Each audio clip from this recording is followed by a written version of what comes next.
गुरु coaching क्लासेसच्या YouTube channel मध्ये आपल्या सर्वांचे सहर्ष स्वागत.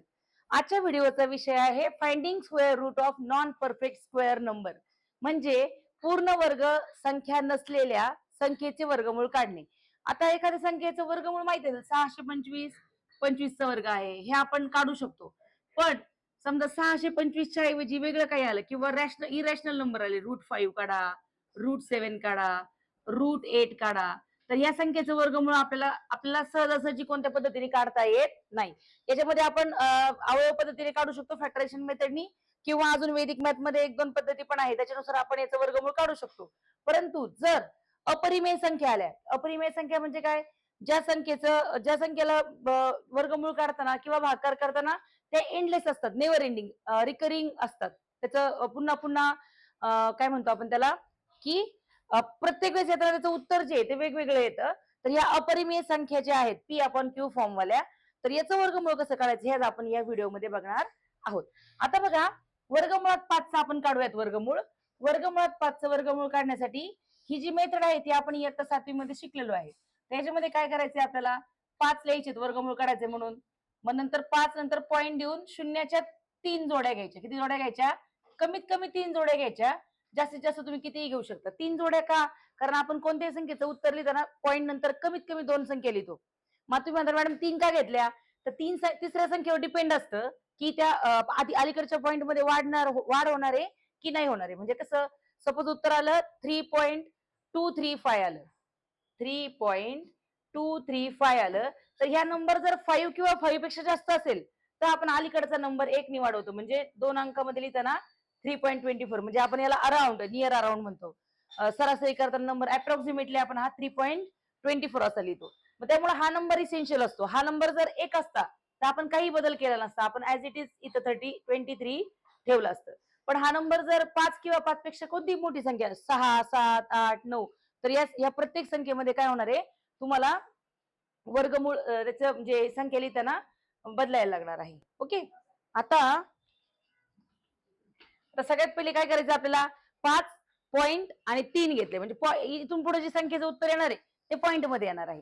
बर, सगळ्यात पहिले तुम्हाला 1 ते 10 संख्येचं वर्गमूळ माहित पाहिजे. आता 1 चा वर्ग किती?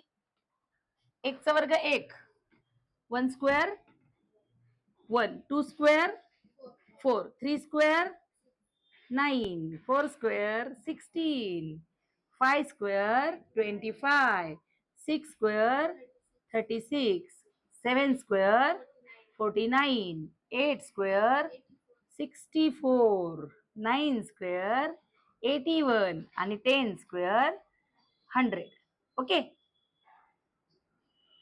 बर, आता काय करायचं, हे जे 5 आहेत ना, पहिल्या स्टेपला फक्त आपल्याला वर्ग संख्या शोधावी लागते. 5 पेक्षा कमी किंवा 5 तर कुणाचा वर्ग नाहीये, इथे दिसतंय नाहीये. 5 पेक्षा कमी कोण आहे?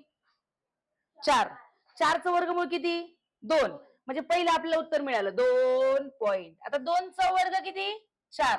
तो कुठे लिहायचा? इथे. आणि 2 इथे आपण लिहिलं तर 2 इथे पण लिहून 2 मध्ये 2 मिळवायचे, म्हणजे पुढच्या स्टेपचं आपल्याला उत्तर येतं. हे बघा, परत एकदा सांगते मी, 5 पेक्षा कमी वर्ग असलेली संख्या शोधायची. मग 5 पेक्षा कमी वर्ग असलेली संख्या कोणती? 4 आहे. पण कुणाचा वर्ग आहे तो? 2चा. मग इथे काय केलं आपण? 2 लिहिले. 2 मध्ये 2 मिळवले आणि जो वर्ग होता तो कुठे लिहिला? 5च्या खाली. आपल्याला ह्या बाजूला, उजव्या बाजूला, राईट हँड साईडला सबट्रॅक्शन करायची आहे आणि लेफ्ट हँड साईडला ऍडिशन करत जायचे. ओके. आता 5 मधून 4 गेला 1. आता एका वेळी या 2 जोड्या खाली येतील शून्याच्या आणि इथं पॉईंट येणार, बरोबर. हे किती झाले? 100 झाले, बरोबर. पलीकडे आपल्या ऍडिशन करायची, 2 + 2 4, 2 + 2 4. आता काय करायचं, आता वर्गमूळाचा संबंध संपला, याचा संबंध संपला, पहिली स्टेप झाली, संबंध संपला. आता काय करायचं आपल्याला, की आता या 4च्या समोर अशी संख्या घ्यायची की ज्याचा गुणाकार 100 पेक्षा कमी येईल, जास्त चालणार नाही. बघा, आता मी 4च्या समोर जर 1 घेतला तर खाली पण 1 घ्यायला लागेल. किती आन्सर येईल? 41. ते खूप लहान होतात 100 पेक्षा. मग आपण 2 घेऊन बघू. जर 2 घेतले आपण, 2 2 जा 4 आणि 2 4 जा 8, 84 100 पेक्षा कमी. आता जर आपण 3 घेतले असते माऊली, तर 3 घेतल्यावर काय होईल? 3 3 जा 9 आणि 4 3 जा 12, 129 होते. हे आपल्याला चालणार नाही. This is too small and this is too big. आपल्याला काय पाहिजे? जवळची संख्या पाहिजे, एकदम जवळची. मग 100च्या जवळ कोण आहे? 84 आहे. मग आपण इथं काय करणार, आता 2 2 घेणार. कुठं? इथे. याचं जे मल्टिप्लिकेशन आहे ते कुठं लिहिणार? 100च्या खाली. याचं मल्टिप्लिकेशन किती आलंय 84. कुठे लिहिणार आपण युनिट आणि टेन्स मध्ये असं लिहिणार आणि हा जो 2 इथं घेतलाय तो सेम आपण वर रिपीट करणार. म्हणजे काय आलं, पहिल्या स्टेपला काय केलं आपण, स्क्वेअर रूट शोधला की त्याच्या जवळचा स्क्वेअर रूट कुणाचा आहे ती संख्या लिहिली. स्क्वेअर नाही लिहिला आपण, 4 नाही लिहिलं. स्क्वेअर रूट कशाचा येतो, आपण काय करतोय, finding square root of non perfect square करतोय, बरोबर. मग नॉन परफेक्ट स्क्वेअर करताना आपण सगळ्यात पहिले काय करणार की पहिली जी स्टेप आहे ते वर्गमूळ शोधतो. 5 पेक्षा लहान संख्येचा वर्ग, कोणाचा वर्ग आहे बाबा 5 पेक्षा लहान, तर 2चा वर्ग आहे. किती आहे 4. मग वर्ग इथे लिहिला, 2 इथे लिहिले, 2 खाली लिहिले, 2 मध्ये 2 मिळाले 4, उत्तर आलं 2. इथं पण 2 कसे आले, तर आता ह्या स्टेप नंतर खाली जेवढ्या पण स्टेप तुम्ही कराल सेम प्रोसेस आपल्याला रिपीट करायची. काय करायचंय, ऍडिशन करून इथं अशी संख्या टाकायची आहे, वर पण सेम आणि खाली पण सेम. जर आपण 1 1 घेतला असता तर 41 आला असता, which is too small than 100. इथं 2 2 घेतला तर 84 आला. 84 जवळपास आहे 100च्या, चालेल आपल्याला. पण आपण चेक करू की बाबा अजून कोणी 100च्या जवळ आहे का, चुकून राहिला तर मग 43 घेतला, 43 ला 3 ने मल्टिप्लाय केलं 129 आले, बरोबर. 129 100 पेक्षा काय आहेत मोठे, चालणार नाही. भागाकार करताना कसं करतो आपण, जर पाड्यात संख्या नसेल तर आपण कमी संख्या घेतो की नाही, मग तसंच सेम इथं करायचं. जर संख्या नसेल तर आपण त्याच्यापेक्षा काय घ्यायची, लहान संख्या घ्यायची. म्हणजे आपल्याला 84 चालणार आहे. इथे किती आले 4 आणि 4 44 झाले. आता इथे हा तिकडे करते ना सबट्रॅक्शन, इथे सबट्रॅक्शन करायचे.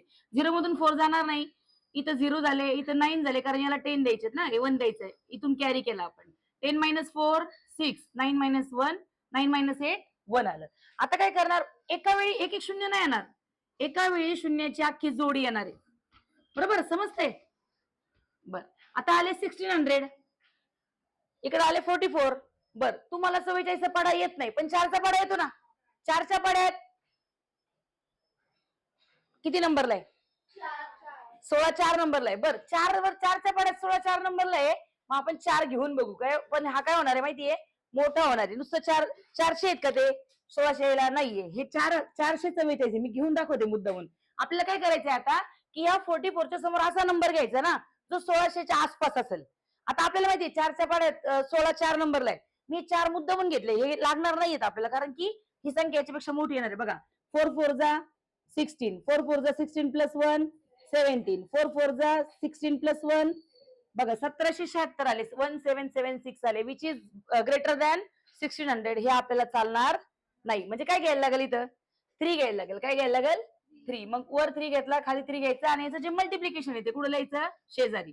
3 3 जा 4 3 जा 12, 1 कॅरी वर, 4 3 जा 12 प्लस 1 13. आता इथे सबट्रॅक्शन करायचे आणि हा जो 3 येतो इथं लिहायला विसरायचा नाही, कारण आपलं उत्तर कुठे येणार आहे, हे दिस इज आवर आन्सर, हे उत्तर आहे आपलं वर.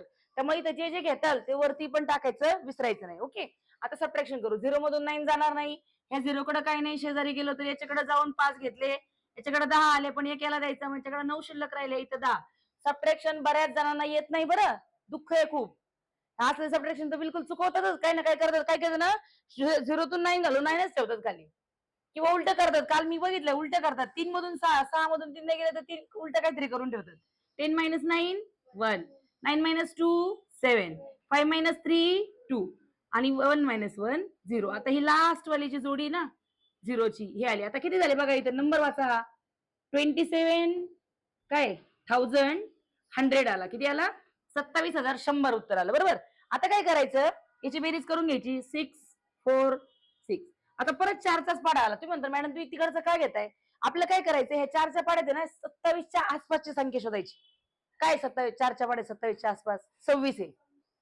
मग आपण काय करू, 4 4 6च्या पुढं 6 घेऊन बघू किती नंबरला आहे. 24 किती नंबरला आहे, 6 नंबरला.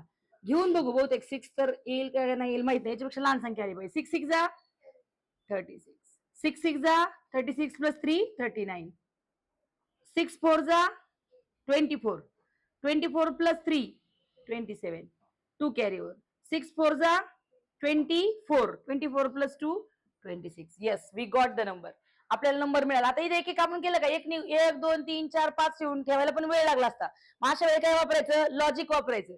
काय करायचं, हा पाडा म्हणायचा, बाकीचा 446चा पाडा नका काही ना तुम्हाला, पण 4चा पाडा येतोय आपल्याला. 10 पर्यंत पाडे त्यासाठी शिकून ठेवायचे की 10 पर्यंत पाडे आले की 4च्या पाड्यात याच्या पहिले नंबर कुठे आहे, 27च्या अलीकडची संख्या कोणती, 28 आहे पण ती मोठी आहे. मग अलीकडची कोणती आहे 24 किती नंबरला होती 6 नंबरला मल्टिप्लिकेशन करून बघितलं याच्यापेक्षा लहान आलं चालून जाईल आपल्या याच्यापेक्षा जर 7 घेतली तर 7 चौक 28 होतील 28 तर आपल्याला चालणार नाही. आता आपल्याला काय करायचंय हा जो मल्टिप्लिकेशन आले ते कुठं लिहायचं इथं लिहून घ्यायचं. ओके आता काय करायचं आपल्याला सबट्रॅक्शन अलीकडच्या बाजूला सबट्रॅक्शन इथं नंबर लिहायचा वरती नंबर लिहायचा 6. ओके आता इथं सबट्रॅक्शन इथून कट कट कट इथं 0 9 10 आले 10 - 6 4 9 - 9 0 0 मधून 7 जाणार नाही 10 - 7 3 6 - 6 0 0 304 राहिले इथं काय आलं 12 1 कॅरी 7 4 आणि हा 4 बरोबर. आता हा आपल्याला कुठंच उत्तरच लागत नाही हे आपलं उत्तर नाहीये पण हे जर चुकलं तर तुमचं हे उत्तर चुकू शकतं पुढचं आलं लक्षात. त्यामुळे सगळं डोळ्यात तेल घालूनच करायचं व्यवस्थितच करायचं आलं लक्षात. आता काय होणार इथं आन्सर किती आलं √5 चा स्क्वेअर रूट आला 2.236 आला किती आला 2.236. आता मी मग सांगितलेल्या नियमानुसार मॅथमॅटिकल याच्यानुसार काय करतो आपण जेव्हा राऊंड अप करतो जेव्हा पॉईंट नंतर आपण कमीत कमी 2 संख्या घेतो तेव्हा तिसरी संख्या चेक करतो 5 किंवा 5 पेक्षा जास्त आली तर अलीकडच्या संख्येमध्ये काय करतो आपण 1 मिळवतो म्हणजे राऊंड फिगर मध्ये आन्सर किती आलं 2.24 दिस इज आवर आन्सर. आणि अशा प्रकारे आपण जे नॉन परफेक्ट स्क्वेअर आहे त्याचं स्क्वेअर रूट काढतो. आशा आहे तुम्हाला आजचा व्हिडिओ कळला असेल आणि जर नसेल कळला काही डाऊट असतील उरलेले तुम्ही √7 आणि √9 तुम्ही होमवर्कला करा √7 √8 तुम्ही होमवर्कला करा आणि याचे आन्सर मला कमेंट मध्ये नक्की कळवा. आजचा व्हिडिओ कसा वाटला हे नक्कीच कमेंट मध्ये सांगा. भेटूया पुढच्या व्हिडिओमध्ये. धन्यवाद.